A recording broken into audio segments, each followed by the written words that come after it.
Friends, ಎಲ್ರಿಗೂ ನಮಸ್ಕಾರ. ಜ್ಞಾನಗಂಗೋತ್ರಿ ಸಂಸ್ಥೆಯ ಇನ್ಕ್ವೆಸ್ಟ್ ಪ್ರಚಲಿತ ಘಟನೆಗಳ ಸರಣಿಗೆ ತಮ್ಮೆಲ್ಲರಿಗೂ ಮತ್ತೊಮ್ಮೆ ಸ್ವಾಗತ. ಸೊ ಇವತ್ತು ನಾವು ಸಂಚಿಕೆ ಸಂಖ್ಯೆ 630 ಡಿಸ್ಕಸ್ ಮಾಡ್ತಾ ಇದ್ದೇವೆ. ದಿನಾಂಕ 19ನೇ ಜನವರಿ 2024. ಸೊ ಇವತ್ತಿನ ಅಪ್ಡೇಟ್ಸ್ ಅನ್ನ ಡಿಸ್ಕಸ್ ಮಾಡೋದಕ್ಕಿಂತ ಮುಂಚೆ ಕಳೆದ ಸಂಚಿಕೆಯ 2 ಪ್ರಶ್ನೆಗಳ ಸರಿ ಉತ್ತರಗಳು, ಪ್ರಶ್ನೆ ಸಂಖ್ಯೆ 1ಕ್ಕೆ ಆಪ್ಷನ್ ಎ ಮತ್ತೆ ಪ್ರಶ್ನೆ ಸಂಖ್ಯೆ 2ಕ್ಕೆ ಆಪ್ಷನ್ ಎ ಸರಿ ಉತ್ತರವಾಗಿರುತ್ತೆ. ಹಾಗಿದ್ರೆ ಇವತ್ತಿನ ಮೊದಲನೇ ಪ್ರಶ್ನೆಗೆ ಹೋಗೋಣ. ರಾಜ್ಯಗಳ ಸ್ಟಾರ್ಟ್ಅಪ್ ಶ್ರೇಯಾಂಕದ 4ನೇ ಆವೃತ್ತಿಯಲ್ಲಿ ಕರ್ನಾಟಕವು ಹೇಗೆ ಗುರುತಿಸಲ್ಪಟ್ಟಿದೆ? In the 4th edition of the states startup ranking Karnataka has been recognised as ಅನ್ನೋದು ನಮ್ಮ ಪ್ರಶ್ನೆ ಆಗಿರುತ್ತೆ. ಸೊ ಪ್ರತಿಯೊಂದು ರಾಜ್ಯ ಮತ್ತು ಕೇಂದ್ರಾಡಳಿತ ಪ್ರದೇಶದಲ್ಲಿ ಸ್ಟಾರ್ಟ್ಅಪ್ ಗಳನ್ನ ಪ್ರಾರಂಭ ಮಾಡಲಿಕ್ಕೆ ಇರ್ತಕ್ಕಂಥ ಒಂದು ಬೆಂಬಲದ ಆಧಾರದ ಮೇಲೆ ಪ್ರತಿ ವರ್ಷ ಒಂದು ರ್ಯಾಂಕಿಂಗ್ ಅನ್ನ ಬಿಡುಗಡೆ ಮಾಡ್ತಾರೆ. ಸೊ ಈ ರೀತಿ ರ್ಯಾಂಕಿಂಗ್ ಅನ್ನ ಬಿಡುಗಡೆ ಮಾಡಲಿಕ್ಕೆ ಪ್ರಾರಂಭ ಮಾಡಿರ್ತಕ್ಕಂಥದ್ದು 2018ನೇ ಇಸ್ವಿಯಿಂದ. ಸೊ ಈ ವರ್ಷ ಈ ಒಂದು ರ್ಯಾಂಕಿಂಗ್ ಸಿಸ್ಟಮ್ ನ 4ನೇ ವರ್ಷವಾಗಿರುತ್ತೆ. ಸೊ ಈ ವರ್ಷ ಕರ್ನಾಟಕ ಯಾವ ಸ್ಟೇಟಸ್ ಅನ್ನ ಪಡೆದುಕೊಂಡಿದೆ ಅನ್ನೋದು ನಮ್ಮ ಪ್ರಶ್ನೆ ಆಗಿರುತ್ತೆ. ಸೊ ಈ ಪ್ರಶ್ನೆಗೆ ಸರಿಯಾದ ಉತ್ತರ ಅತ್ಯುತ್ತಮ ಪ್ರದರ್ಶನ ಅಥವಾ ದಿ ಬೆಸ್ಟ್ ಪರ್ಫಾರ್ಮರ್ ಅಂತಕ್ಕಂಥ ಒಂದು ಶ್ರೇಯಾಂಕವನ್ನ ಕರ್ನಾಟಕ ರಾಜ್ಯ ಪಡೆದುಕೊಂಡಿರುತ್ತೆ. ಸೊ ಈ ಒಂದು ರ್ಯಾಂಕಿಂಗ್ ಅನ್ನ ಪ್ರತಿ ವರ್ಷ ಯಾರು ಡೆವಲಪ್ ಮಾಡ್ತಾರೆ ಅಂತ ನಿಮಗೆ ಪ್ರಶ್ನೆ ಕೇಳಿದಾಗ department for promotion and industry and internal trade ಅಂತ ಕರಿತೇವೆ, ಅಥವಾ ಕೈಗಾರಿಕಾ ಮತ್ತು ಆಂತರಿಕ ವ್ಯಾಪಾರದ ಉತ್ತೇಜನಕ್ಕಾಗಿ ವಾರ್ಷಿಕ ಸಾಮರ್ಥ್ಯ ನಿರ್ಮಾಣ ಪ್ರಕ್ರಿಯೆಯಾಗಿ ಈ ಒಂದು ರ್ಯಾಂಕಿಂಗ್ ಅನ್ನ ಪ್ರತಿ ವರ್ಷ ಬಿಡುಗಡೆ ಮಾಡಲಾಗುತ್ತೆ. ಸೊ ಈ ರ್ಯಾಂಕಿಂಗ್ ನಲ್ಲಿ ಕರ್ನಾಟಕ ಸ್ಥಾನ ದಿ ಬೆಸ್ಟ್ ಪರ್ಫಾರ್ಮರ್ ಸ್ಟೇಟಸ್ ಅಲ್ಲಿ ಇರ್ತಕ್ಕಂಥದ್ದನ್ನ ನಾವು ಇಲ್ಲಿ ಪ್ರಮುಖವಾಗಿ ಗುರುತಿಸಬಹುದಾಗಿರುತ್ತೆ. ಸೊ ಅದಾದ್ಮೇಲೆ ಈ ಒಂದು ರ್ಯಾಂಕಿಂಗ್ ಅನ್ನ ನಾನು ಮುಂಚೆನೆ ಹೇಳಿದ್ದು, ಈ ರ್ಯಾಂಕಿಂಗ್ ಅನ್ನ ನಾವು 2018ನೇ ವರ್ಷದಿಂದ ಸ್ಟಾರ್ಟ್ ಆಗಿರ್ತಕ್ಕಂಥ ಒಂದು ಕಾನ್ಸೆಪ್ಟ್ ಆಗಿರುತ್ತೆ.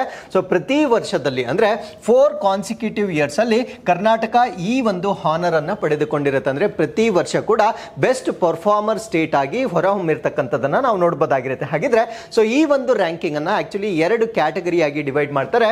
ಮೊದಲನೇ ಕ್ಯಾಟಗರಿಯನ್ನ ನಾವು ವರ್ಗ ಎ ಅಥವಾ ಕ್ಯಾಟಗರಿ ಎ ಅಂತ ಕರಿತೇವೆ. ಸೊ ಇಲ್ಲಿ ಕನ್ಸಿಡರ್ ಮಾಡ್ತಕ್ಕಂಥ ರಾಜ್ಯಗಳು ಲಾರ್ಜರ್ ಸ್ಟೇಟ್ಸ್ ಅಥವಾ ಯೂನಿಯನ್ ಟೆರಿಟರಿ ಆಗಿರುತ್ತೆ. ಅಂದ್ರೆ ದೊಡ್ಡ ರಾಜ್ಯಗಳು ಮತ್ತು ಕೇಂದ್ರಾಡಳಿತ ಪ್ರದೇಶಗಳಾಗಿರ್ತವೆ.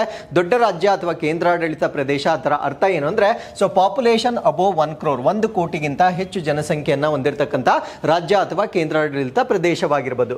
ಸೊ ರ್ಯಾಂಕಿಂಗ್ ಅನ್ನ ಆಕ್ಚುಲಿ 5 ಕ್ಯಾಟಗರೀಸ್ ಅಲ್ಲಿ ರ್ಯಾಂಕಿಂಗ್ ಅನ್ನ ಕೊಡಲಾಗುತ್ತೆ. ಸೊ ಮೊದಲನೇ ರೆಕಗ್ನಿಷನ್ ಅನ್ನ ನಾವು ಬೆಸ್ಟ್ ಪರ್ಫಾರ್ಮರ್ ಅಥವಾ ಅತ್ಯುತ್ತಮ ಪ್ರದರ್ಶನ ಅಂತ ಕರಿತೇವೆ.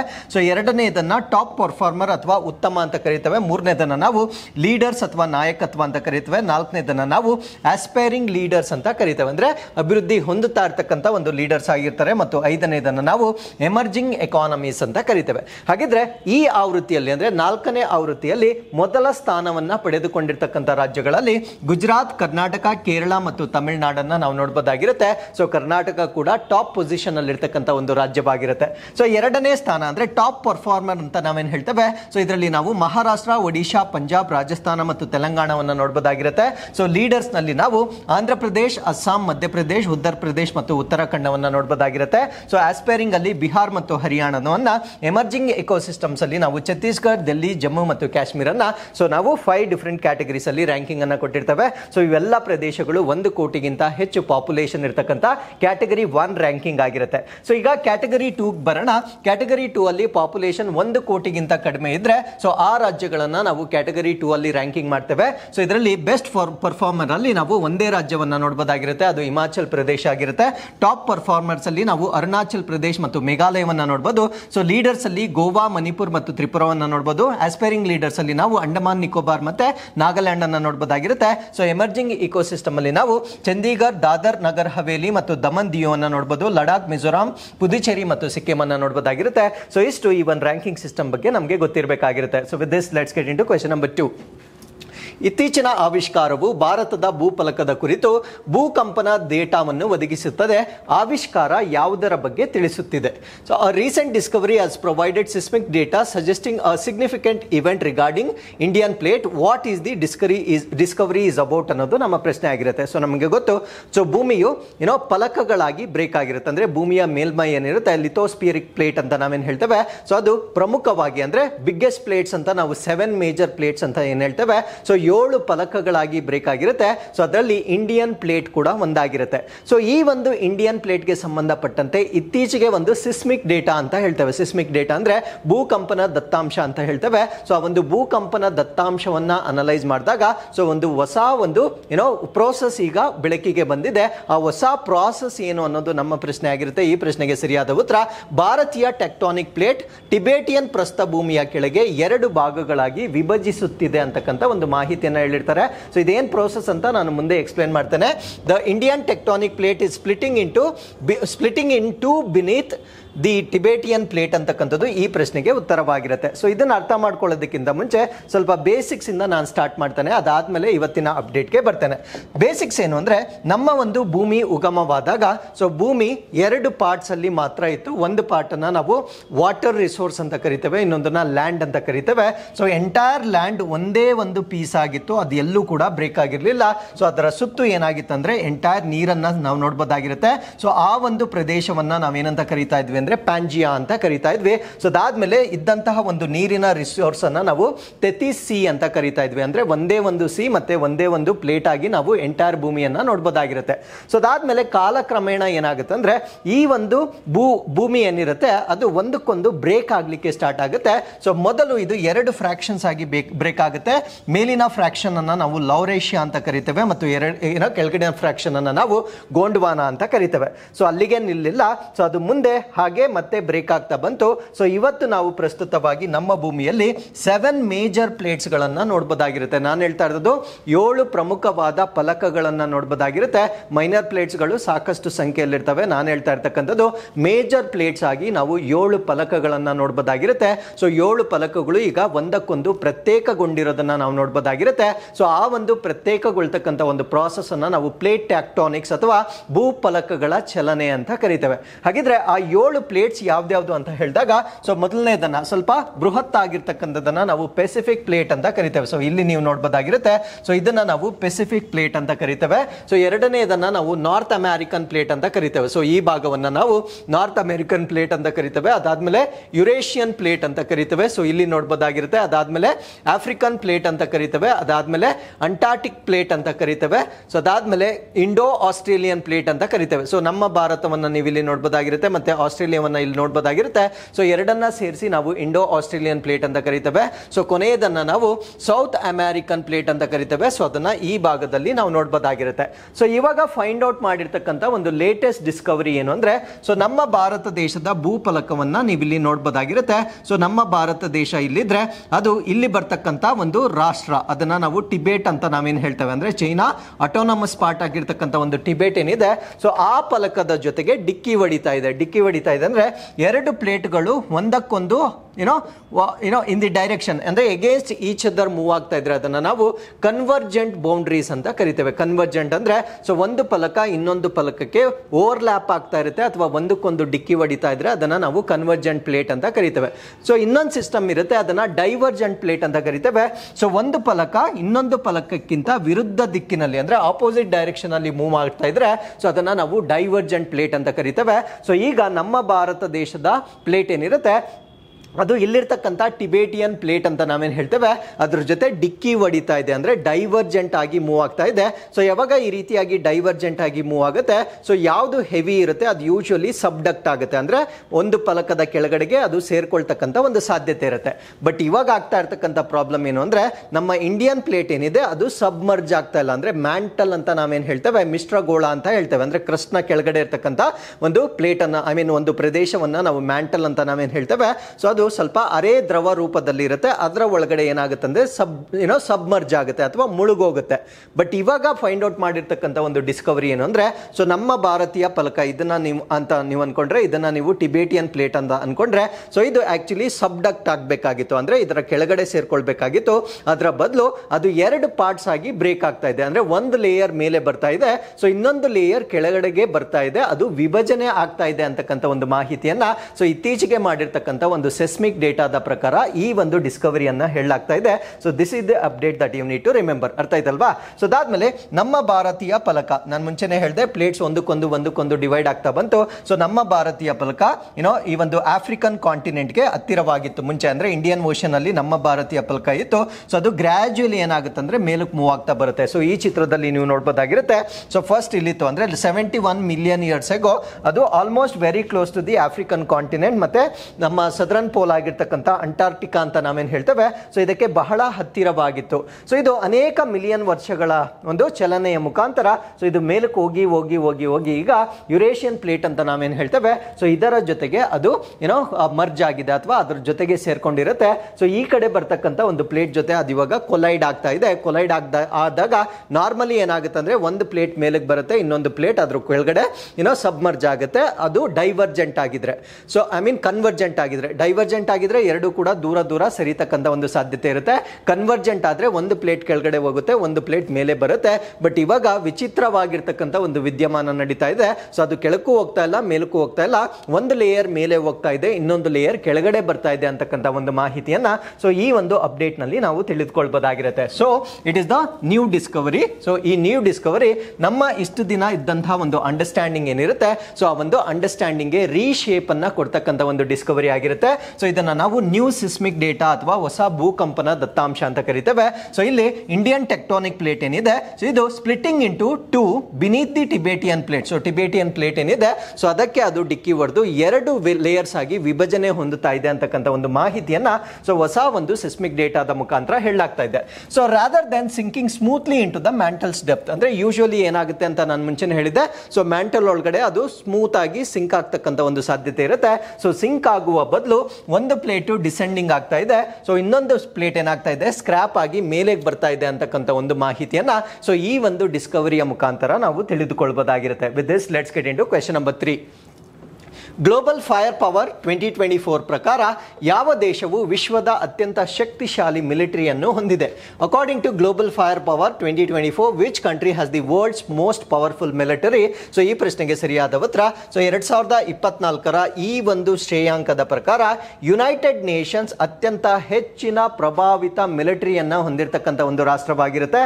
ಸೊ ಈ ಒಂದು ಶ್ರೇಯಾಂಕವನ್ನ ಯಾರು ಬಿಡುಗಡೆ ಮಾಡ್ತಾರಂದ್ರೆ ಗ್ಲೋಬಲ್ ಫೈರ್ ಪವರ್ 2024 ಅಥವಾ ಗ್ಲೋಬಲ್ ಫೈರ್ ಪವರ್ ಅಂತ ಕರೀತೇವೆ. ಸೊ ಇದು ಅಫಿಷಿಯಲಿ ಒಂದು ವೆಬ್ಸೈಟ್ ಆಗಿರುತ್ತೆ. ಸೊ ಇದು ಬೇರೆ ಬೇರೆ ರಾಷ್ಟ್ರಗಳಲ್ಲಿ, ಅಂದ್ರೆ ಈ ವರ್ಷ ಅವರು ಮಾಡಿರ್ತಕ್ಕಂಥ ಸರ್ವೆ 145 ರಾಷ್ಟ್ರಗಳನ್ನ ಒಳಗೊಂಡಿದೆ. ಸೊ 145 ರಾಷ್ಟ್ರಗಳಲ್ಲಿ ಯಾವ ರಾಷ್ಟ್ರ ಅತ್ಯಂತ ಬಲಿಷ್ಠವಾದ ಮಿಲಿಟರಿಯನ್ನ ಹೊಂದಿದೆ ಅಂತ ಕೇಳಿದಾಗ ಸೊ USA ಅತ್ಯಂತ ಬಲಿಷ್ಠವಾದ ಮಿಲಿಟರಿಯನ್ನ ಹೊಂದಿದೆ ಅಂತಕ್ಕಂಥ ಒಂದು ಶ್ರೇಯಾಂಕವನ್ನ ನಾವಿಲ್ಲಿ ನೋಡಬಹುದಾಗಿರುತ್ತೆ. ಸೊ ಭಾರತ ಎಷ್ಟನೇ ಸ್ಥಾನದಲ್ಲಿದೆ ಅನ್ನೋದನ್ನ ನಾನು ಮುಂದೆ ಡಿಸ್ಕಸ್ ಮಾಡ್ತಾ ಬರ್ತೇನೆ. ಸೊ ಈ ಒಂದು ಶ್ರೇಯಾಂಕವನ್ನ ಯಾವ ಆಧಾರದ ಮೇಲೆ ಅವರು ಡಿಕ್ಲೇರ್ ಮಾಡ್ತಾರೆ ಅಂದ್ರೆ ಆ ದೇಶದಲ್ಲಿರ್ತಕ್ಕಂಥ ನಂಬರ್ ಆಫ್ ಟ್ರೂಪ್ಸ್ ಅಥವಾ ಸೈನಿಕರ ಸಂಖ್ಯೆಯನ್ನ ಅಲ್ಲಿ ಕೌಂಟ್ ಮಾಡಲಾಗುತ್ತೆ. ಸೊ ಅದಾದ್ಮೇಲೆ ಮಿಲಿಟರಿ ಎಕ್ವಿಪ್ಮೆಂಟ್ಸ್ ಅಂದ್ರೆ ಆ ದೇಶದಲ್ಲಿರ್ತಕ್ಕಂಥ ಮಿಲಿಟರಿ ಉಪಕರಣಗಳಾಗಿರ್ಬೋದು, ಫಿನಾನ್ಷಿಯಲ್ ಸ್ಟೆಬಿಲಿಟಿ ಅಂದ್ರೆ ಹಣಕಾಸಿನ ಸ್ಥಿರತೆ ಆಗಿರ್ಬೋದು, ಅದಾದ್ಮೇಲೆ ಬಜೆಟ್ ಆಗಿರ್ಬೋದು ಅಂದ್ರೆ ಡಿಫೆನ್ಸ್ ಮೇಲೆ ಅವರು ಖರ್ಚು ಮಾಡ್ತಾ ಇರ್ತಕ್ಕಂಥ ಹಣ ಆಗಿರ್ಬೋದು, ಸೊ ಅದಾದ್ಮೇಲೆ ಆ ಒಂದು ದೇಶದ ಜಿಯೋಗ್ರಾಫಿಕಲ್ ಲೊಕೇಶನ್ ಆಗಿರ್ಬೋದು, ಅದಾದ್ಮೇಲೆ ಅಲ್ಲಿರ್ತಕ್ಕಂಥ ಸಂಪನ್ಮೂಲಗಳು ಅಥವಾ ರಿಸೋರ್ಸಸ್ ಆಗಿರ್ಬೋದು, ಇದರ ಆಧಾರದ ಮೇಲೆ ಒಂದು ಸ್ಕೋರ್ ಅನ್ನ ಪ್ರಿಪೇರ್ ಮಾಡ್ತಾರೆ. ಆ ಸ್ಕೋರ್ ಅನ್ನ ನಾವೇನಂತ ಕರಿತೀವಿ ಅಂದ್ರೆ ಪವರ್ ಇಂಡೆಕ್ಸ್ ಸ್ಕೋರ್ ಅಂತ ಕರಿತೇವೆ. ಸೊ ಈ ಪವರ್ ಇಂಡೆಕ್ಸ್ ಸ್ಕೋರ್ ನಲ್ಲಿ ಒಂದು ವಿಚಿತ್ರವಾಗಿರ್ತಕ್ಕಂಥ ಅಂದ್ರೆ ಒಂದು ರಿವರ್ಸ್ ಕಾನ್ಸೆಪ್ಟ್ ಅನ್ನ ಅವರು ಅಪ್ಲೈ ಮಾಡ್ಕೊಳ್ತಾರೆ. ಆ ರಿವರ್ಸ್ ಕಾನ್ಸೆಪ್ಟ್ ಏನು ಅಂದ್ರೆ ಲೋವರ್ ದ ಸ್ಕೋರ್ ಅಂದ್ರೆ ಸ್ಕೋರ್ ಎಷ್ಟು ಕಡಿಮೆ ಇರುತ್ತೆ ಸೊ ಅಷ್ಟು ಪವರ್ಫುಲ್ ಮಿಲಿಟರಿ ಅಂತ ಅದನ್ನ ಡಿಕ್ಲೇರ್ ಮಾಡಲಾಗುತ್ತೆ. ಅಂದ್ರೆ ಸ್ಕೋರ್ ಜಾಸ್ತಿ ಇದ್ರೆ ಅದು ಪವರ್ಫುಲ್ ಆಗಲ್ಲ. ಸೊ ಎಷ್ಟು ಕಡಿಮೆ ಸ್ಕೋರ್ ಇರುತ್ತೆ ಆ ಒಂದು ರಾಷ್ಟ್ರವನ್ನ ಅತ್ಯಂತ ಬಲಿಷ್ಠವಾದ ಮಿಲಿಟರಿ ರಾಷ್ಟ್ರ ಅಂತ ಡಿಕ್ಲೇರ್ ಮಾಡಲಾಗುತ್ತೆ. ಹಾಗಿದ್ರೆ ಸೊ 2024ರ ಈ ಒಂದು ಶ್ರೇಯಾಂಕದಲ್ಲಿ ಮೊದಲ ಸ್ಥಾನದಲ್ಲಿರ್ತಕ್ಕಂಥದ್ದು US ಆಗಿರುತ್ತೆ, 2 ರಷ್ಯಾ, 3 ಚೈನಾ. ಸೊ ನಮ್ಮ ಭಾರತ ದೇಶದ ರ್ಯಾಂಕಿಂಗ್ ನಮ್ಮ ಪರೀಕ್ಷೆಗಳಿಗೆ ಇಂಪಾರ್ಟೆಂಟ್ ಆಗುತ್ತೆ. ಸೊ ಭಾರತ 4ನೇ ಸ್ಥಾನದಲ್ಲಿರ್ತಕ್ಕಂಥ ಒಂದು ರಾಷ್ಟ್ರವಾಗಿರುತ್ತೆ. So not only in your general studies, military ಅಥವಾ ಡಿಫೆನ್ಸ್ಗೆ ಸಂಬಂಧಪಟ್ಟಂತೆ ಪ್ರಬಂಧ ಬರವಣಿಗೆಯಲ್ಲೂ ಕೂಡ ಈ ಶ್ರೇಯಾಂಕಗಳನ್ನ ನೀವು ಬರೀತಕ್ಕಂಥದ್ದು ಸೂಕ್ತವಾಗಿರುತ್ತೆ. ಸೊ ನಮ್ಮ ಭಾರತ ದೇಶದಲ್ಲಿ ಈವನ್ ಹೆಲ್ತ್ಗೆ ನಾವೇನ್ ಸ್ಪೆಂಡ್ ಮಾಡ್ತಾ ಇದೀವಲ್ವಾ GDP, ಸೊ ಅದಕ್ಕಿಂತ ಜಾಸ್ತಿ ನಾವು ಈ ಒಂದು ಡಿಫೆನ್ಸ್ಗೆ ಸ್ಪೆಂಡ್ ಮಾಡ್ತಾ ಇದ್ದೇವೆ. ಸೊ ಈ ಒಂದು ಕಾರಣದಿಂದ ನಮ್ಮ ರಾಷ್ಟ್ರವನ್ನ ನಾವು 4ನೇ ಸ್ಥಾನದಲ್ಲಿ ನೋಡಬಹುದಾಗಿದೆ. ನೋಡ್ಬೋದಾಗಿರುತ್ತೆ. So 5 South Korea, 6 UK, 7 Japan, 8 Turkey ಮತ್ತೆ 9 ಪಾಕಿಸ್ತಾನ್ ಮತ್ತೆ 10ನೇ ಸ್ಥಾನದಲ್ಲಿ ನಾವು ಇಟಲಿಯನ್ನ ನೋಡ್ಬೋದಾಗಿರುತ್ತೆ. ಸೊ ನಮ್ಮ ಎನಿಮಿ ರಾಷ್ಟ್ರವಾಗಿರ್ತಕ್ಕಂಥ ಪಾಕಿಸ್ತಾನ್ 9ನೇ ಸ್ಥಾನದಲ್ಲಿರುತ್ತೆ. ನಮ್ಮ ಇನ್ನೊಂದು ಎನಿಮಿ ರಾಷ್ಟ್ರವಾಗಿರ್ತಕ್ಕಂಥ ಚೈನಾ 3ನೇ ಸ್ಥಾನದಲ್ಲಿರೋದನ್ನ ನಾವು ನೋಡ್ಬೋದಾಗಿರುತ್ತೆ. ಸೊ ಅದಾದ್ಮೇಲೆ ಕಳಪೆ ಮಿಲಿಟರಿಯನ್ನ ಹೊಂದಿರತಕ್ಕಂಥ ರಾಷ್ಟ್ರಗಳಲ್ಲಿ ಭೂತಾನ್ 1ನೇ ಸ್ಥಾನದಲ್ಲಿದೆ. ಅಂದ್ರೆ ಅಲ್ಲಿ ಅವರು ಮಿಲಿಟರಿ ಎಕ್ಸ್ಪೆನ್ಸ್ ಅಂತಕ್ಕಂಥದ್ದು ಯಾವುದು ಹೆಚ್ಚಾಗಿ ಮಾಡದೇ ಇರತಕ್ಕಂಥ ಒಂದು ರಾಷ್ಟ್ರವಾಗಿರುತ್ತೆ. ಸೊ ಇತ್ತೀಚೆಗೆ ಒಂದು ಆರ್ಟಿಕಲ್ ಅನ್ನ ನಾನು ಡಿಸ್ಕಸ್ ಮಾಡಿದ್ದೆ. ಅಂದ್ರೆ ಭೂತಾನ್ ನಲ್ಲಿ ಚೈನಾದವರು ಇಲ್ಲೀಗಲ್ ಆಗಿ ಲ್ಯಾಂಡ್ ಅನ್ನ ಎನ್ಕ್ರೋಚ್ ಮಾಡಿಕೊಂಡು ಕಟ್ಟಡಗಳನ್ನ ನಿರ್ಮಾಣ ಮಾಡ್ತಾ ಇದ್ದಾರಂತ. ಸೊ ಇದು ಏನಕ್ಕಾಗತ್ತಂದ್ರೆ ಯಾವ ರಾಷ್ಟ್ರದಲ್ಲಿ ಪವರ್ಫುಲ್ ಮಿಲಿಟರಿ ಇರೋದಿಲ್ಲ, ಸೊ ಆಗ ಪಕ್ಕದ ರಾಷ್ಟ್ರಗಳು ಅದನ್ನ ಅಕ್ವೈರ್ ಮಾಡ್ಕೊಳ್ತಕ್ಕಂಥ ಒಂದು ಪ್ರಯತ್ನಗಳನ್ನ ಮಾಡ್ತಾರೆ. ಸೊ ಇದರಲ್ಲಿ ತುಂಬಾ ಫೇಮಸ್ ಯಾವುದು ಅಂದ್ರೆ ಚೈನಾ ಆಗಿರುತ್ತೆ. ಸೊ ಚೈನಾ ಭೂತಾನ್ ನಲ್ಲಿರ್ತಕ್ಕಂಥ ಕೆಲವೊಂದು ಟೆರಿಟರಿಗಳನ್ನ ಕಾನೂನು ಬಾಹಿರವಾಗಿ ಕಟ್ಟಡಗಳನ್ನ ನಿರ್ಮಾಣ ಮಾಡ್ತಾ ಇದೆ. ಸೊ ಕಾರಣ ಏನು ಅಂತ ಇಲ್ಲೇ ಗೊತ್ತಾಗ್ತಾ ಇದೆ. ಸೊ ಅದರ ಮಿಲಿಟರಿ ಅಂತಕ್ಕಂಥದ್ದು ತುಂಬಾ ವೀಕೆಸ್ಟ್ ಇನ್ ದ ವರ್ಲ್ಡ್ ಆಗಿರುತ್ತೆ.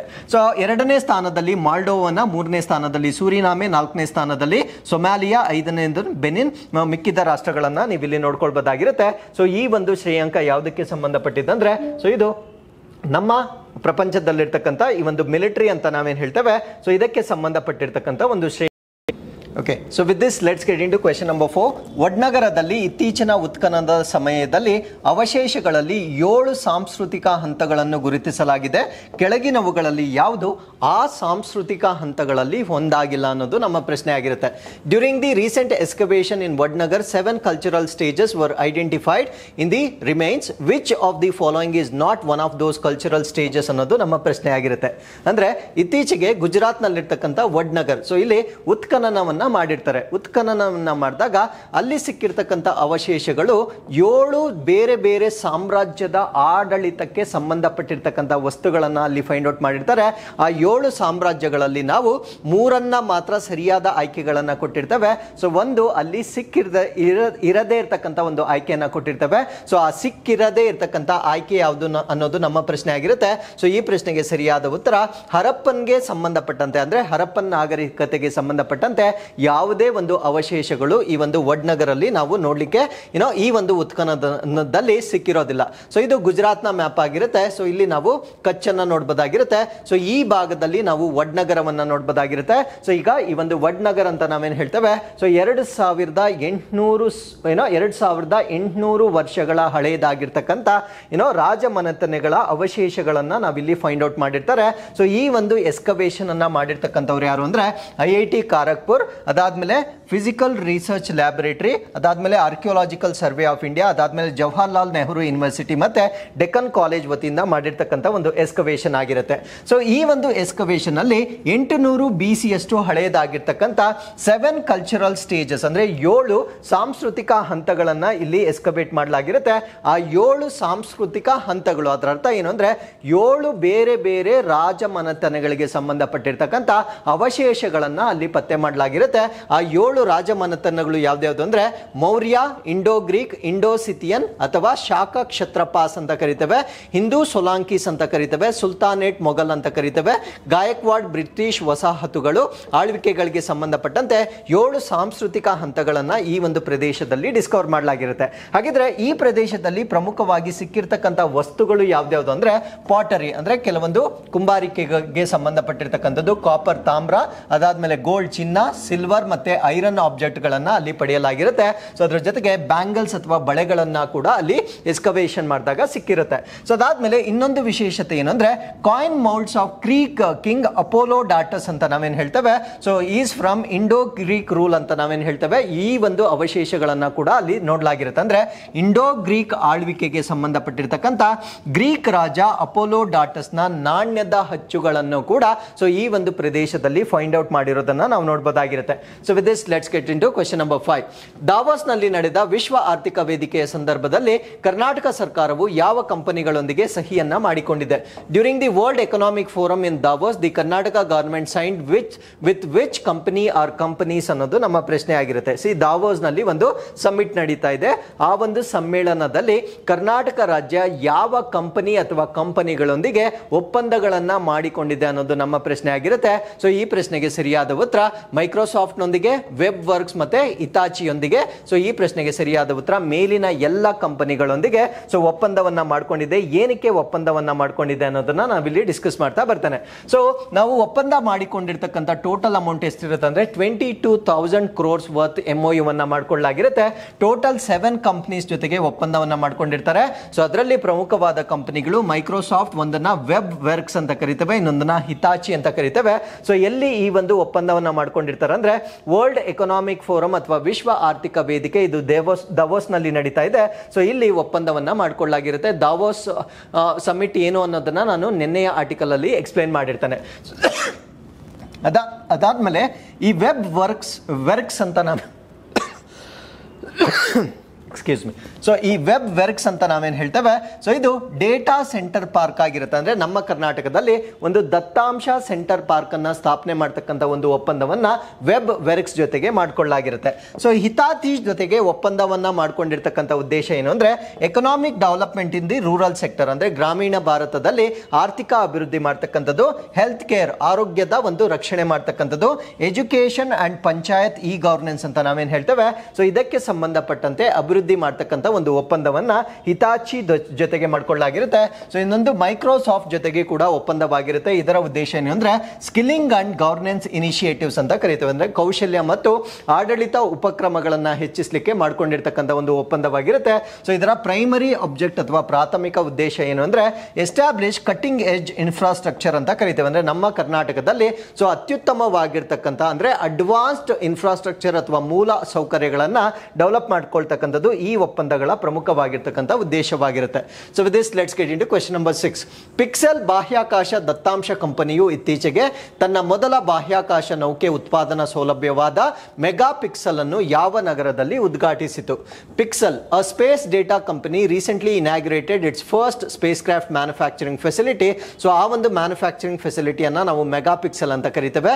ಸೊ ಇದು ಯಾವ ನಗರದಲ್ಲಿ ಅನ್ನೋದು ನಮ್ಮ ಪ್ರಶ್ನೆ ಆಗಿರುತ್ತೆ. ಸೊ ಈ ಪ್ರಶ್ನೆಗೆ ಸರಿಯಾದ ಉತ್ತರ ನಮ್ಮ ಬೆಂಗಳೂರಿನಲ್ಲಿ ಮೆಗಾ ಪಿಕ್ಸೆಲ್. ಸೊ ಇದನ್ನ ನಾವು ಬಾಹ್ಯಾಕಾಶ ದತ್ತಾಂಶ ಕಂಪನಿ ಅಂತ ಕರಿತೇವೆ. ಸೊ ಇವರು ತಮ್ಮ ಹೆಡ್ ಕ್ವಾರ್ಟರ್ಸ್ ಅನ್ನ ನಮ್ಮ ಭಾರತ ದೇಶದ ಕರ್ನಾಟಕದಲ್ಲಿ ಈಗ ಅಭಿವೃದ್ಧಿ ಪಡಿಸಿರ್ತಾರೆ. ಸೊ ಇದರ ಮೇನ್ ಬ್ರಾಂಚ್ ಇರ್ತಕ್ಕಂಥದ್ದು US ದಲ್ಲಿ. ಸೊ ಈಗ ಭಾರತ ದೇಶದ ಕರ್ನಾಟಕದಲ್ಲಿ ಸೊ ಇದು ಬೆಂಗಳೂರು ಇಂದಿರಾನಗರದಲ್ಲಿ ಸೊ ಈ ಒಂದು ಸಂಸ್ಥೆಯನ್ನ ಇದನ್ನ ನಾವು ಮೆಗಾ ಪಿಕ್ಸೆಲ್ ಅಂತ ಕರಿತೇವೆ. ಸೊ ಈ ಒಂದು ಸಂಸ್ಥೆಯ ಒಂದು ಶಾಖೆಯನ್ನ ಈಗ ಪ್ರಾರಂಭ ಮಾಡಿರ್ತಾರೆ. ಸೊ ಈ ಪಿಕ್ಸೆಲ್ ಅನ್ನ ನಾವೇನಂತ ಕರಿತೇವೆ ಅಂದ್ರೆ ಸ್ಪೇಸ್ ಡೇಟಾ ಕಂಪನಿ ಅಂತ ಕರಿತೇವೆ. ಸೊ ಇದು space craft manufacturing and facility ಅಂತ ಕರಿತೇವೆ. ಅಂದ್ರೆ ಇದು ತನ್ನ ಮೊದಲ first spacecraft manufacturing facility, ಇದನ್ನ ನಾವು ಮೆಗಾ ಪಿಕ್ಸೆಲ್ ಅಂತ ಕರಿತೇವೆ. ಸೊ ಈ ಒಂದು ಮೊಟ್ಟ ಮೊದಲ ಈ ಒಂದು ಬಾಹ್ಯಾಕಾಶ ಕಂಪನಿ ಆಗಿರ್ತಕ್ಕಂಥ ಇದು ಬೆಂಗಳೂರಿನಲ್ಲಿ ತನ್ನ ಮೊಟ್ಟ ಮೊದಲ ಬಾಹ್ಯಾಕಾಶ ನೌಕೆ ಉತ್ಪಾದನಾ ಸೌಲಭ್ಯವಾಗಿರ್ತಕ್ಕಂಥ ಮೆಗಾ ಪಿಕ್ಸೆಲ್ ಅನ್ನ ಈಗ ಸ್ಥಾಪನೆ ಮಾಡಿದೆ. ಸೊ ಅದಾದ್ಮೇಲೆ ಈ ಒಂದು ಸಂಸ್ಥೆಯ ಪ್ರಮುಖವಾಗಿರ್ತಕ್ಕಂಥ ಒಂದು ಕಾರ್ಯ ಚಟುವಟಿಕೆ ಏನಾಗಿರುತ್ತೆ ಅಂದ್ರೆ design to streamline the satellite manufacturing process. ಅಂದ್ರೆ ಈ ಒಂದು ಸ್ಯಾಟಲೈಟ್ ಅಥವಾ ಉಪಗ್ರಹಗಳ ಒಂದು ವಿನ್ಯಾಸ ಏನಿರುತ್ತೆ ಆ ಒಂದು ವಿನ್ಯಾಸದಲ್ಲಿ ಸನ್ನದ್ಧತೆಯನ್ನ ತರತಕ್ಕಂಥ ಒಂದು ಕೆಲಸ ಮಾಡುತ್ತೆ. ಸೊ ಅದಾದ್ಮೇಲೆ ಕಾನ್ಸೆಪ್ಚುಲೈಸೇಷನ್ ಟು ಲಾಂಚ್ ರೆಡಿನೆಸ್, ಅಂದ್ರೆ ಪರಿಕಲ್ಪನೆಯಿಂದ ಪ್ರಾರಂಭವಾಗಿ ಉಡಾವಣೆ ಸನ್ನದ್ಧತೆಯವರೆಗೂ ಉಪಗ್ರಹಗಳ ಉತ್ಪಾದನಾ ಪ್ರಕ್ರಿಯೆಯನ್ನ ಸುಗಮಗೊಳಿಸ್ತಕ್ಕಂಥದ್ದು ಇದರ ಪ್ರಮುಖವಾಗಿರ್ತಕ್ಕಂಥ ಕೆಲಸವಾಗುತ್ತೆ. ಫಾರ್ ಎಕ್ಸಾಂಪಲ್ ನಮ್ಗೆ ಗೊತ್ತು, ಸೊ ನಮ್ಮ ದೇಶದಲ್ಲಿ ಅನೇಕ ಸ್ಯಾಟಲೈಟ್ ಗಳನ್ನ ಲಾಂಚ್ ಮಾಡ್ತಾ ಇದ್ದೇವೆ. ಆ ಸ್ಯಾಟಲೈಟ್ ಗಳ ವಿನ್ಯಾಸದಿಂದ ಹಿಡಿದು ಸೊ ಅದನ್ನ ಲಾಂಚ್ ಮಾಡಲಿಕ್ಕೆ ಬೆಸ್ಟ್ ಪಾಸಿಬಲ್ ವೇಗೆ ಸಪೋರ್ಟ್ ಮಾಡ್ತಕ್ಕಂಥ ಒಂದು ಕಂಪನಿಯನ್ನ ಈಗ ನಮ್ಮ ಬೆಂಗಳೂರಿನಲ್ಲಿ ಸ್ಥಾಪನೆ ಮಾಡಲಾಗಿರುತ್ತೆ. ಹಾಗಿದ್ರೆ ಈ ಒಂದು ಸ್ಪೇಸ್ ಸೆಕ್ಟರ್ ನಲ್ಲಿ ಪಿಕ್ಸೆಲ್ ಅಂತಕ್ಕಂಥದ್ದು it is the second private company to open its facility after Skyroot Aerospace. ಅಂದ್ರೆ ಸ್ಕೈರೂಟ್ ಏರೋಸ್ಪೇಸ್ ತನ್ನ ಹೆಡ್ ಕ್ವಾರ್ಟರ್ಸ್ ಅನ್ನ ಹೈದರಾಬಾದ್ ನಲ್ಲಿ ಸ್ಥಾಪನೆ ಮಾಡಿದ ನಂತರ ಈ ಒಂದು ಬಾಹ್ಯಾಕಾಶ ಸಂಬಂಧಪಟ್ಟಂತೆ ಎರಡನೇ ಖಾಸಗಿ ಕಂಪನಿ ನಮ್ಮ ಭಾರತ ದೇಶದ ಬೆಂಗಳೂರಿನಲ್ಲಿ ಈಗ ಕೇಂದ್ರ ಕಚೇರಿಯನ್ನ ತೆರೆದಿರ್ತಕ್ಕಂಥದನ್ನ ನಾವು ನೋಡಬಹುದಾಗಿರುತ್ತೆ. ಸೊ ನಿಮ್ಗೆ ಗೊತ್ತು, ನಮ್ಮ ಭಾರತ ದೇಶದಲ್ಲಿ 2019ರಿಂದ ಸ್ಪೇಸ್ ಸೆಕ್ಟರ್ ಅಲ್ಲಿ ಪ್ರೈವೇಟೈಸೇಷನ್ ಅಥವಾ ಖಾಸಗೀಕರಣವನ್ನ ಇನ್ವೈಟ್ ಮಾಡಲಾಗಿರುತ್ತೆ. ಸೊ ಅದಾದ ನಂತರ ಈ ಎಲ್ಲ ಅಭಿವೃದ್ಧಿಗಳನ್ನ ನಾವು ನೋಡಬಹುದಾಗಿರುತ್ತೆ. So with this let's get into question number 7. ಭಾರತದ ಅಂತಾರಾಷ್ಟ್ರೀಯ ವಿಜ್ಞಾನ ಉತ್ಸವದ 9ನೇ ಆವೃತ್ತಿಯು ಎಲ್ಲಿ ಪ್ರಾರಂಭವಾಯಿತು? Where did the 9th edition of India international science festival kick start? ಈ ಪ್ರಶ್ನೆಗೆ ಸರಿಯಾದ ಉತ್ತರ ಫರೀದಾಬಾದ್ ನಲ್ಲಿ ಈ ಒಂದು ಫೆಸ್ಟಿವಲ್ ಅಥವಾ ಇದನ್ನ ನಾವೇನಂತ ಕರಿತೀವಿ ಅಂದ್ರೆ ಇಂಡಿಯಾ ಇಂಟರ್ನ್ಯಾಷನಲ್ ಸೈನ್ಸ್ ಫೆಸ್ಟಿವಲ್ ಅಂತ ಕರಿತೀವಿ. ಅಂದ್ರೆ ಭಾರತ ಮತ್ತು ಅಂತಾರಾಷ್ಟ್ರೀಯ ವಿಜ್ಞಾನ ಉತ್ಸವವಾಗಿರುತ್ತೆ. ಸೊ ಈ ವರ್ಷ ನಡೀತಾ ಇರ್ತಕ್ಕಂಥದ್ದು 9ನೇ ಆವೃತ್ತಿ ಆಗಿರುತ್ತೆ. ಈ ಒಂದು 9ನೇ ಆವೃತ್ತಿಯನ್ನ ಸೊ ನಮ್ಮ ಭಾರತ ದೇಶದ ಫರೀದಾಬಾದ್ ನಲ್ಲಿ ಈಗ ಲಾಂಚ್ ಮಾಡಲಾಗಿರುತ್ತೆ. ಸೊ ಯಾವ ಇನ್ಸ್ಟಿಟ್ಯೂಷನ್ ಅಲ್ಲಿ ಇದನ್ನ ನಡೆಸ್ತಾ ಇದ್ದಾರೆ ಅಂದ್ರೆ translation health science and technology institute ಅಂತ ಕರಿತೇವೆ. ಸೊ ಈ ಒಂದು ಸಂಸ್ಥೆಯಲ್ಲಿ ಈ ಒಂದು ಕಾರ್ಯಕ್ರಮವನ್ನ ನಡೆಸಲಾಗ್ತಾ ಇದೆ. ಹಾಗಿದ್ರೆ ಈ ವರ್ಷದ ಥೀಮ್ ಏನಾಗಿರುತ್ತೆ ಅಂತ ಕೇಳಿದಾಗ science and technology public outreach in Amrit Kaal ಅಂತ ಹೇಳ್ತೇವೆ. ಅಂದ್ರೆ ಅಮೃತ್ ಕಾಲದಲ್ಲಿ ವಿಜ್ಞಾನ ಮತ್ತು ತಂತ್ರಜ್ಞಾನ ಸಾರ್ವಜನಿಕ ಪ್ರಭಾವ ಅಂತಕ್ಕಂಥದ್ದು ಇದರ ಥೀಮ್ ಆಗಿರುತ್ತೆ. ಸೊ ಅಮೃತ್ ಕಾಲ್ ಅಂತಕ್ಕಂಥದ್ದು ಭಾರತ ದೇಶ ಸ್ವತಂತ್ರಗೊಂಡು 100 ವರ್ಷಗಳನ್ನ ಏನ್ ತಲುಪುತ್ತೆ, ಸೊ ಆ ಒಂದು ಸಮಯಕ್ಕೆ ವಿಜ್ಞಾನ ತಂತ್ರಜ್ಞಾನವನ್ನ ಅಭಿವೃದ್ಧಿ ಪಡಿಸ್ತಕ್ಕಂಥದ್ದು ಅನ್ನೋದು ಸೊ ಈ ವರ್ಷದ ಥೀಮ್ ಆಗಿರುತ್ತೆ. With this let's get into question number 9. So ಭಾರತೀಯ ಚೆಸ್ ಪ್ರಾಡಿಜಿ ಆರ್ ಪ್ರಜ್ಞಾನಂದ ಅವರು ಯಾವ ಲೆಜೆಂಡರಿ ಭಾರತೀಯ ಚೆಸ್ ಆಟಗಾರನನ್ನು ಹಿಂದಿಕ್ಕಿ ಅಗ್ರ ಶ್ರೇಯಾಂಕದ ಭಾರತೀಯ ಆಟಗಾರರಾಗಿದ್ದಾರೆ? So Indian chess prodigy R Praggnanandhaa surpassed which legendary Indian chess player as the top rated Indian player? So ಈ ಪ್ರಶ್ನೆಗೆ ಸರಿಯಾದ ಉತ್ತರ ನಮ್ಮ ಭಾರತ ದೇಶದ ಚೆಸ್ ಚಾಂಪಿಯನ್ ಆಗಿರ್ತಕ್ಕಂಥ ವಿಶ್ವನಾಥನ್ ಆನಂದ್. ಬಹಳ ವರ್ಷಗಳಿಂದ ಸೊ ಈ ಒಂದು ಸ್ಥಾನವನ್ನ ಅವರು ಪಡ್ಕೊಂಡಿರ್ತಾರೆ. ಸೊ ಈಗ ಪ್ರಜ್ಞಾನಂದ ಆ ಒಂದು ಸ್ಥಾನವನ್ನ ಅಂದ್ರೆ ವಿಶ್ವನಾಥನ್ ಅವರಿಗಿಂತ ಸೊ ಹೆಚ್ಚಿನ ಸ್ಕೋರ್ ಅನ್ನ ಮಾಡುವ ಮುಖಾಂತರ ಸೊ ವಿಶ್ವನಾಥನ್ ಆನಂದ್ ರವರನ್ನ ಈಗ ಅವರು ಸರ್ಪಾಸ್ ಮಾಡಿರ್ತಾರೆ. So Praggnanandhaa becomes number 1 Indian chess player. So ನಮ್ಮ ಭಾರತ ದೇಶದ ಮೊದಲನೇ ಶ್ರೇಯಾಂಕದ ಚೆಸ್ ಪ್ಲೇಯರ್ ಆಗಿ ಈಗ ಹೊರಹೊಮ್ಮಿರ್ತಾರೆ. ಸೊ ಯಾಕೆ ಈ ಒಂದು ಸಾಧನೆಯನ್ನ ಮಾಡ್ಲಿಕ್ಕೆ ಆಯ್ತು ಅಂದ್ರೆ ಸೊ ಇವರು ಚೈನಾದ ಚೆಸ್ ಪ್ಲೇಯರ್ ಆಗಿರ್ತಕ್ಕಂಥ ಇವರು ವರ್ಲ್ಡ್ ಚಾಂಪಿಯನ್ ಅಥವಾ ವಿಶ್ವ ಚಾಂಪಿಯನ್ ಅಂತ ನಾವೇನು ಹೇಳ್ತೇವೆ. ಸೊ ಅವರ ಹೆಸರು ಡಿಂಗ್ ಲೈರನ್ ಅಂತ ಹೇಳ್ತೇವೆ. ಇವರು ಚೈನಾ ದೇಶಕ್ಕೆ ಸಂಬಂಧಪಟ್ಟಿರ್ತಕ್ಕಂಥ ವಿಶ್ವ ಚಾಂಪಿಯನ್ ಆಗಿರ್ತಾರೆ. ಅಂದ್ರೆ not just the champion of China, is the world champion ಆಗಿರ್ತಾರೆ. ಸೊ ಇವ್ರನ್ನ ಇತ್ತೀಚೆಗೆ ಸೋಲಿಸುವ ಮುಖಾಂತರ ಸೊ ಅವರ ಒಂದು ಸ್ಕೋರ್ ಏನಿರುತ್ತೆ ಅದು ಜಾಸ್ತಿ ಆಗಿರುತ್ತೆ. ಆ ಸ್ಕೋರ್ ಜಾಸ್ತಿ ಆಗಿರುವ ಕಾರಣ ಸೊ ಇವರು ವಿಶ್ವನಾಥನ್ ಆನಂದ್ ರವರನ್ನ ಬೈಪಾಸ್ ಮಾಡುವುದರ ಮುಖಾಂತರ top rated Indian chess player ಆಗಿ ಈಗ ಹೊರಹೊಮ್ಮಿರ್ತಾರೆ. ಸೊ ಇವರ ಸ್ಕೋರ್ ಎಷ್ಟಿರುತ್ತೆ ಅಂದ್ರೆ ಪ್ರಜ್ಞಾನಂದದು ಸ್ಕೋರ್ ಎಷ್ಟಿರುತ್ತೆ ಅಂದ್ರೆ 2748.3 ಇರುತ್ತೆ. ವಿಶ್ವನಾಥನ್ ಆನಂದದ್ದು 2748 ಇರುತ್ತೆ. ಅಂದ್ರೆ 0.3 ಅಷ್ಟು ಇವರ ಸ್ಕೋರ್ ಇನ್ಕ್ರೀಸ್ ಆಗಿರುವ ಕಾರಣದಿಂದ ಸೊ ಇವರು ಈಗ ಭಾರತದಲ್ಲಿ ನಂಬರ್ 1 ಚೆಸ್ ಪ್ಲೇಯರ್ ಆಗಿ ನಾವು ನೋಡಬಹುದಾಗಿರುತ್ತೆ. ಸೊ ಈ ಒಂದು ರೇಟಿಂಗ್ ಅನ್ನ ನಾವೇನಂತ ಕರಿತೇವೆ ಅಂದ್ರೆ ಫೈಡ್ ರೇಟಿಂಗ್ ಅಂತ ಕರಿತೇವೆ. So is the second Indian after Anand to defeat reigning world champion. ಅಂದ್ರೆ ಪ್ರಸ್ತುತವಾಗಿ ಇರ್ತಕ್ಕಂಥ ವಿಶ್ವ ಚಾಂಪಿಯನ್ ಅನ್ನ ಸೋಲ್ಸಿರ್ತಕ್ಕಂಥ ಎರಡನೇ ವ್ಯಕ್ತಿಯಾಗಿ ಇವರನ್ನ ನೋಡಬಹುದಾಗಿರುತ್ತೆ. ಸೊ ಇದಕ್ಕಿಂತ ಮುಂಚೆ ವಿಶ್ವನಾಥನ್ ಆನಂದ್ ರವರು ಸೊ ಪ್ರೆಸೆಂಟ್ ವರ್ಲ್ಡ್ ಚಾಂಪಿಯನ್ ಯಾರಿರ್ತಾರೆ ಅವರನ್ನ ಡಿಫೀಟ್ ಮಾಡಿರ್ತಕ್ಕಂಥ ಭಾರತ ದೇಶದ ಮೊದಲ ವ್ಯಕ್ತಿ ಆಗಿರ್ತಾರೆ. So with this let's get into question number 10. ದಾವಸ್ನಲ್ಲಿ ನಡೆದ ವಿಶ್ವ ಆರ್ಥಿಕ ವೇದಿಕೆಯ ಸಮಯದಲ್ಲಿ ಯಾವ ಭಾರತೀಯ ನಗರದಲ್ಲಿ 4ನೇ ಕೈಗಾರಿಕಾ ಕ್ರಾಂತಿಯ ಕೇಂದ್ರವನ್ನು ಸ್ಥಾಪಿಸಲು ಒಪ್ಪಂದವನ್ನು ಮಾಡಿಕೊಳ್ಳಲಾಯಿತು? During the world economic forum in Davos an agreement was reach to establish the centre for the 4th industrial revolution in which Indian city. ಇದನ್ನು ನಾವು C4IR ಅಂತ ಕರೀತೇವೆ. ಅಂದ್ರೆ ಕೈಗಾರಿಕಾ ಕ್ರಾಂತಿಗಳಲ್ಲಿ ನಾವು ಇವಾಗ 4ನೇ ಹಂತದಲ್ಲಿದ್ದೇವೆ. ಸೊ ಈ ಒಂದು 4ನೇ ಹಂತದ ಕೈಗಾರಿಕಾ ಕ್ರಾಂತಿಯನ್ನ ಮಾಡಲಿಕ್ಕೆ ಸೊ ವರ್ಲ್ಡ್ ಎಕನಾಮಿಕ್ ಫೋರಂ ನಲ್ಲಿ ಅಂದ್ರೆ ದಾವೋಸ್ ನಲ್ಲಿ ನಡೆದಿರ್ತಕ್ಕಂಥ ಆ ಒಂದು ಸಭೆ ಏನಿರುತ್ತೆ ಆ ಒಂದು ಸಭೆಯಲ್ಲಿ ಈ ಒಂದು C4IR ಅಂತ ನಾವೇನು ಹೇಳ್ತೇವೆ ಸೊ ಇದನ್ನ ಸ್ಥಾಪನೆ ಮಾಡಲಿಕ್ಕೆ ಯಾವ ನಗರದಲ್ಲಿ ಸ್ಥಾಪನೆ ಮಾಡಲಿಕ್ಕೆ ಒಪ್ಪಂದವನ್ನ ಮಾಡಿಕೊಳ್ಳಲಾಗಿದೆ ಅನ್ನೋದು ನಮ್ಮ ಪ್ರಶ್ನೆ ಆಗಿರುತ್ತೆ. ಸೊ ಈ ಪ್ರಶ್ನೆಗೆ ಸರಿಯಾದ ಉತ್ತರ ಹೈದರಾಬಾದ್ ನಲ್ಲಿ ಈ ಒಂದು C4IR ಅನ್ನ ಸ್ಥಾಪನೆ ಮಾಡ್ತಕ್ಕಂಥ ಒಂದು ಒಪ್ಪಂದವನ್ನ ಮಾಡ್ಕೊಂಡಿರ್ತಾರೆ. ಸೊ ಅಪ್ಡೇಟ್ ಏನು ಅಂದ್ರೆ Telangana science agreement with world economic forum for setting up C4IR in Hyderabad. So Hyderabad ನಲ್ಲಿ C4IR ಅನ್ನ ಸ್ಥಾಪನೆ ಮಾಡಲಿಕ್ಕೆ ಸೊ ವರ್ಲ್ಡ್ ಎಕನಾಮಿಕ್ ಫೋರಂ ನ ಜೊತೆಗೆ ತೆಲಂಗಾಣ ಸರ್ಕಾರ ಈಗ ಒಪ್ಪಂದವನ್ನ ಮಾಡ್ಕೊಂಡಿರುತ್ತೆ. ಸೊ ಅದಾದ್ಮೇಲೆ C4IR is scheduled to launch on February 28, 2024. So ಇದನ್ನ ಫೆಬ್ರವರಿ 28, 2024 ಪ್ರಾರಂಭಿಸತಕ್ಕಂಥ ಒಂದು ನಿರ್ಧಾರವನ್ನ ತೆಗೆದುಕೊಂಡಿರ್ತಾರೆ. ಸೊ ಇದು ಏನಕ್ಕೆ ಸಪೋರ್ಟ್ ಮಾಡುತ್ತೆ ಅಂದ್ರೆ it helps in leveraging latest technology for the advances in life sciences sector. ಅಂದ್ರೆ ಜೀವ ವಿಜ್ಞಾನ ಕ್ಷೇತ್ರ ಏನಿರುತ್ತೆ ಸೊ ಇದಕ್ಕೆ ಸಂಬಂಧಪಟ್ಟಂತೆ ಇತ್ತೀಚಿನ ತಂತ್ರಜ್ಞಾನವನ್ನ ಬಳಸಿಕೊಳ್ಳಿಕ್ಕೆ ಸೊ ಈ ಒಂದು 4ನೇ ಕೈಗಾರಿಕಾ ಕ್ರಾಂತಿ ಏನು ಎಸ್ಟಾಬ್ಲಿಷ್ ಮಾಡ್ತಾ ಇದ್ದಾರೆ ಸೊ ಅದು ಸಪೋರ್ಟ್ ಮಾಡ್ತಕ್ಕಂಥ ಒಂದು ಯೂನಿಟ್ ಆಗಿರುತ್ತೆ. With this let's get into question number 11. So 12ನೇ ಶತಮಾನದಲ್ಲಿ ನಿರ್ಮಿಸಲಾದ ಮತ್ತು ಶ್ರೀ ಜಗನ್ನಾಥ, ದೇವಿ ಸುಭದ್ರಾ ಮತ್ತು ಶ್ರೀ ಬಲಭದ್ರರಿಗೆ ಸಮರ್ಪಿತವಾದ ಜಗನ್ನಾಥ ದೇವಾಲಯವನ್ನ ಯಾವ ಐತಿಹಾಸಿಕ ವ್ಯಕ್ತಿಯಿಂದ ನಿರ್ಮಿಸಲಾಗಿದೆ? The Jagannath temple constructed during the 12th century and dedicated to Sri Jagannatha, Devi Subhadra and Sri Balabhadra was built by which historical figure? ಈ ಪ್ರಶ್ನೆಗೆ ಸರಿಯಾದ ಉತ್ತರ ಅನಂತವರ್ಮನ್ ಚೋಡ ಗಂಗಾ ದೇವ ಅಂತ ಕರೀತೇವೆ. ಸೊ ಈ ಅನಂತವರ್ಮನ್ ಚೋಡ ಗಂಗಾ ದೇವ ಇವರು ನಿರ್ಮಾಣ ಮಾಡಿರ್ತಕ್ಕಂಥ ಒಂದು ದೇವಸ್ಥಾನವನ್ನ ನಾವು ಜಗನ್ನಾಥ ಟೆಂಪಲ್ ಅಂತ ಕರೀತೇವೆ. ಸೊ ಈಗ ಜಗನ್ನಾಥ ಟೆಂಪಲ್ಗೆ ಸಂಬಂಧಪಟ್ಟಂತೆ ಒಂದು ಕಾರಿಡಾರ್ ಅನ್ನ ನಿರ್ಮಾಣ ಮಾಡಿರ್ತಾರೆ. ಕಾರಿಡಾರ್ ಅಂದ್ರೆ ಸೊ ಅದರ ಸುತ್ತಮುತ್ತಲಿರ್ತಕ್ಕಂಥ ಎಲ್ಲ ಪ್ರದೇಶಗಳನ್ನ ಅಭಿವೃದ್ಧಿ ಮಾಡಿ ಸೊ ಒಂದು ಯೂನಿಟ್ ಆಗಿ ಕ್ರಿಯೇಟ್ ಮಾಡಿರ್ತಾರೆ. ಸೊ ಈ ಒಂದು ಜಗನ್ನಾಥ ಅಂದ್ರೆ ಒಡಿಶಾದ